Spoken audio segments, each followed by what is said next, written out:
ये जो बात पूछी है बहुत महत्वपूर्ण है कि एक सद्गुरु है, एक स्पिरिचुअल मास्टर है, अवेकन्ड वन है, एक बुद्ध है,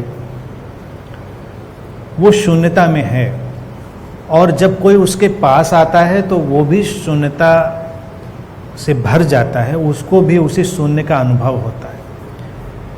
फिर ये कहते हैं कि इस स्थिति में भय भी पकड़ता है। भय क्यों पकड़ना चाहिए?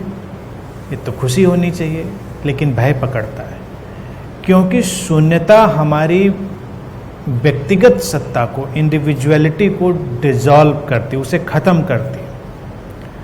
अब मज़ेदार बात यह है कि जो सद्गुरु है या बुद्ध है वो बात ऐसे कर सकता है नॉर्मली कि हाँ मैं बोध को उपलब्ध हो गया, जैसे बुद्धा ने भी ये बात बोली ही, लेकिन वो कहीं गहरे में अंदर ये चीज़ जानता है कि मैं तो कुछ है नहीं। जो मैं दिखाई देता है वो केवल इंस्ट्रूमेंटल पर्पस से, एक किसी फंक्शनल पर्पस से रची गई एक घटना है जो शरीर मन की तरह दिखाई देती है। लेकिन जो बोध घटा यानी जो शून्यता घटी है वो इटर्नल है, बाउंडलेस है, नॉन लोकल है, नॉन फिजिकल है, जिसकी कोई सीमा नहीं है, असीम है। वो असीमता, वो असीम में प्रवेश ही शून्यता है। अब शून्यता का सीधा सा मतलब, शून्यता कोई बर्तन में रखी हुई चीज़ तो नहीं है। शून्य आकाश है, आकाश को ही हम शून्य कहते हैं, यानी स्पेस जो है उसको शून्य कहते हैं। आकाश असीम है, शून्य असीम है। बोध को भी यही कहते हैं, शून्यता उपलब्ध हुई। शून्यता उपलब्ध हुई अर्थात सीमा गिरी, सीमा का भाव टूटा, शून्य घट गया। जब कोई शिष्य भी बहुत प्रेम से किसी गुरु के पास होता है, प्रेम से, किसी उत्तेजना, किसी खोज और किसी सर्कस के लिए नहीं कि कुछ पाना है इसके लिए नहीं, बस केवल प्रेम से वो उसके पास है, तो बस उसकी सीमा गिरती है, उसकी पहचान गिरती है और वो भी उसी आसमान का हिस्सा हो जाता है, वो भी उसी शून्य का हिस्सा हो जाता है।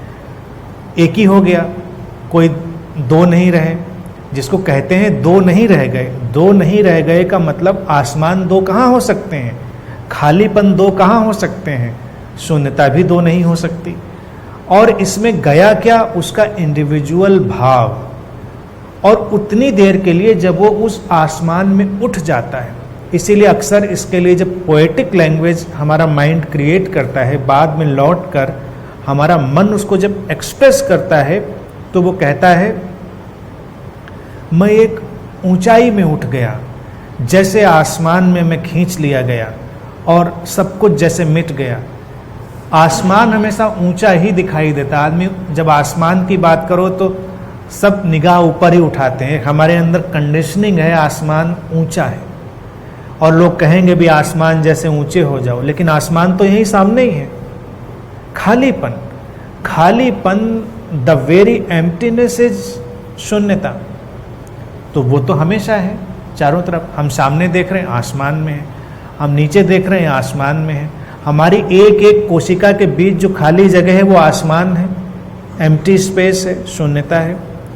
लेकिन चूंकि कंडीशनिंग ऊंचाई की है तो व्यक्ति को ऐसे आध्यात्मिक अनुभवों में लगता है कि वो ऊपर उठ गया, उसका आरोहण हुआ, ऊंचे खींचा गया और वो मिटा।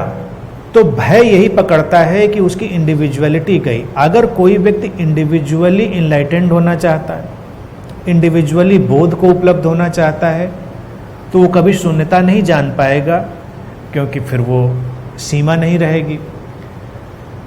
तो एक उस व्यक्ति के सानिध्य में जो शून्य की अवस्था में है, उसका प्रेम करने वाला व्यक्ति, जिसे शिष्य कहते हैं, वो शून्य हो जाएगा।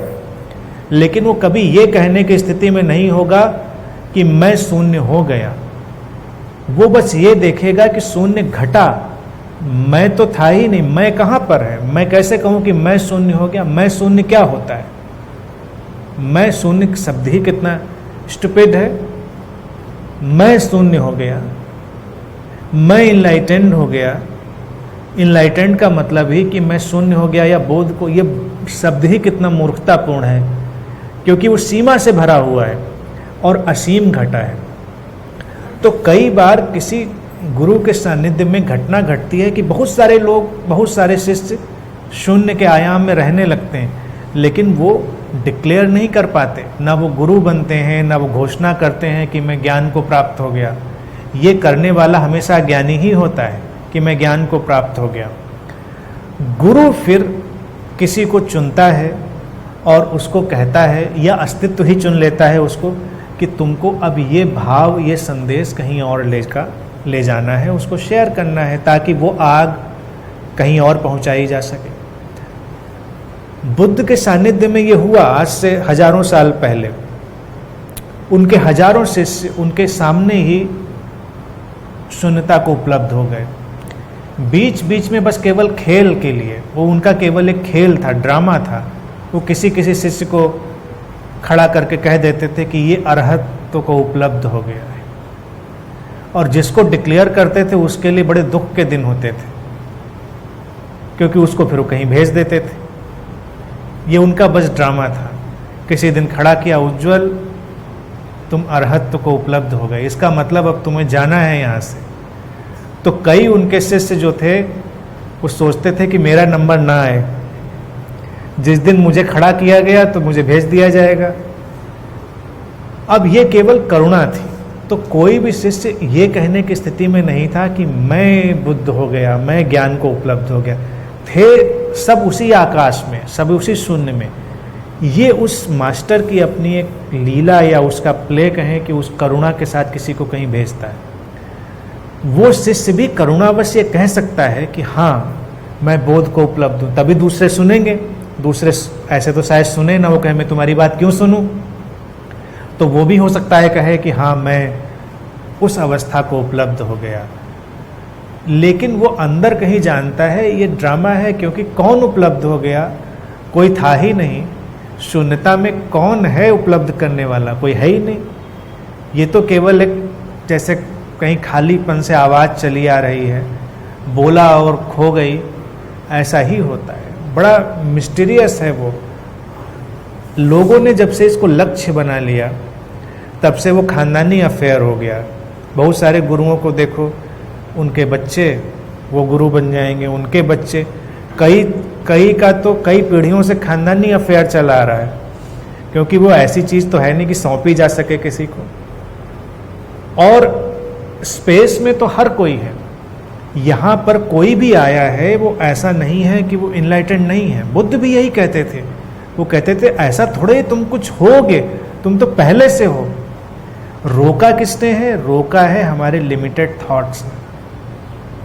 रोका है इसने कि मैं हूँ, मैं कुछ खास चीज़ हूँ, उसने रोका है। और एक मास्टर के सानिध्य में सबसे बड़ी जो चीज़ घटती है, मैं कुछ खास चीज़ नहीं हूँ, मेरी आइडेंटिटी सब इल्यूजन है। और जैसे ही उसको ये चीज़ समझ में आई कि मेरी आइडेंटिटी इल्यूजन है, he is there, he is in that state of shunyata. It's so simple, so ordinary.